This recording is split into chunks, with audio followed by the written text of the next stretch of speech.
Hello there, kia ora. I know normally on a Saturday I'd have out this week's The News, but to be honest, it's actually been a really hectic week this week. I've had at least one day without power for the whole day, a couple of doctor's appointments, a 3-year-old's birthday party, and the car needed to be washed, which didn't have to be done in short shorts, and I may have scarred my neighbours for life, but it is what it is, I guess. So, in terms of a summary for what we've actually missed out on the news, let's have a quick run through. Doctors were laughing at Simeon Brown, where he claimed that they were getting paid more than they are at a conference. There was 3 different election polls, which all had slightly different results. Local election results are still trickling in, with the Trump of the North having a weird meltdown because in a place that he isn't mayor, there were signs saying to vote for Māori wards because they weren't running that referendum at his area because he got rid of them as soon as he could.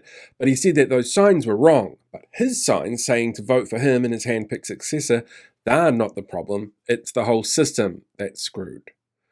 Jim Bolger died, meaning that we now only have 7 living former prime ministers. But you can actually help get that number back up to 8 in 2026.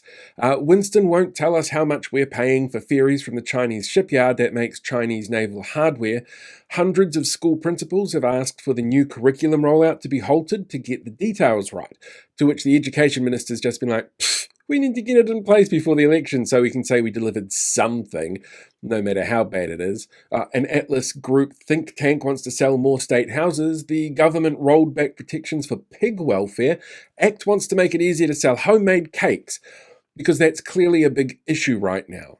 Everyone seems to be striking next week, and it seems everyone else agrees that the Gene Tech bill is bad, including ACT, Voices for Freedom, the Taxpayers Union, the Green Party, Greenpeace, Federated Farmers, New Zealand First, Labour and Te Pāti Māori, but seemingly not Groundswell, who were far too busy this week saying we weren't going to listen to methane targets anyway, so it's good that the government changed them, so farming doesn't count towards them potentially breaching some international trade deals in the process. Right. All caught up? Brilliant, because now I've got a favour to ask. I'd like you to vote for me. And I know you're thinking, oh God, more elections.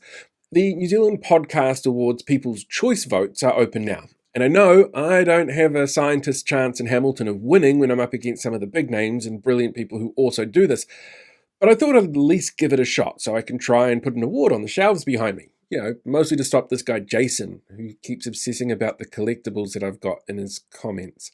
Look, it's super easy. Just head to nzpodcastawards.com/nominate and enter Paul ... the other one as the podcast name. And the good news is about this election, well, the ramifications aren't scary. There's no special votes to be counted. If the majority of winners are conspiracy theorists and hard-right local politicians, it's not going to end in disaster for the place that you call home, because they're suspicious of everyone and always looking for conspiracies and can't accept responsibility for their actions, so blame everyone else for the problems that they've caused, which increases suspicion, which you'll find out, trust me. And the results are not going to promise a laser focus on the costs of living and then make everything more expensive and drive people out of the country in droves.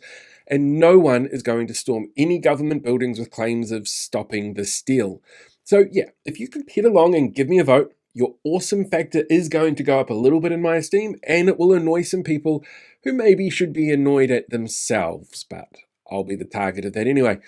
And I'll be back next week with more of this week's The News and other stuff that's bound to depress you and everyone you love, but with facts. Hey, thanks for sticking around till the end of the video. While you're here, why not hit that like button or share the video or even subscribe to the channel.